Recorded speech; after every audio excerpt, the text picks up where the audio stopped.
खेचरी मुद्रा। खेचरी मुद्रा जो कि सभी मुद्राओं में सरताज है। इस खेचरी की सिद्धि होने पर योग विषयक सभी सिद्धियां हो जाती हैं और योग के सभी कार्य सहज में ही हो जाते हैं। इसका धैर्य पूर्वक साधन करें। इसकी सिद्धि होने पर तालु से अमृत झरता है, जिसके पीने से योगी का तन नवीन जैसा हो जाता है। इसलिए इस जरा अवस्था का अपहरण करने वाली अजर खेचरी मुद्रा को अवश्य ही धारण करना चाहिए। उसको इस विधि से साधिए कि उस्त्रा आदि तीक्ष्ण या शस्त्र ले और उससे जीभ के नीचे को जो एक तंतु सा दिखाई देता है उसका छेदन करें। पहले दिन जो छेदन हुआ है, घाव हुआ है, उसमें सेंधा नमक और हरड़ का चूर्ण भर के छोड़ दें।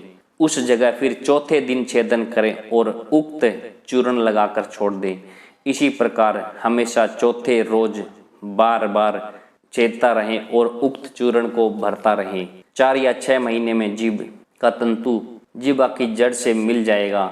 छेदन प्रारंभ के कुछ दिन बाद ये या पहले से ही जीभ का मंथन भी करता है, जिस प्रकार गोस्तनों को सिर निकालने के लिए वास्ते मथा जाता है, उसी प्रकार जरा सा घृत लगाकर जीभ का मंथन प्रतिरोध करना चाहिए।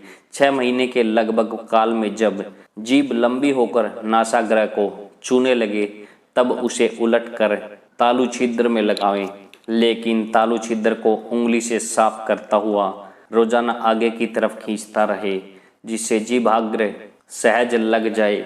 जब जीभाग्र तालु छिद्र से लग जावे तब भ्रुकुटी के मध्य में ध्यान करें और सहज में ही सारे शरीर का प्राण मस्तिष्क में खींचने लगेगा और कालांतर में राजयोग समाधि में योगी स्थित हो जाएगा। इस खेचरी की सिद्धि होने पर योगी सूक्ष्म शरीर से आकाश में विचरने लगता है, इसलिए इसे खे आकाश चरी विचरणी कहते हैं।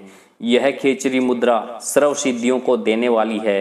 अब सभी मुद्राओं का अवसान रूप 7वीं उन्नमयी मुद्रा शून्य शिखर अर्थात सुखमन आंतरिक शिखर पर है और यह गुरु के मुख से ग्रहण करने योग्य है।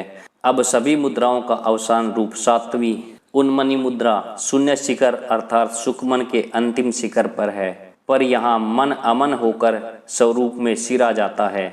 ऐसी उन्मनी सिद्ध योगी जगत वासना को त्याग कर चिदाकाश में स्थित अपने ही सुख में मगन रहता है। इन मुद्राओं का आप सिर्फ और सिर्फ जानकारी के परीक्षण के साथ ही इनका उपयोग करें।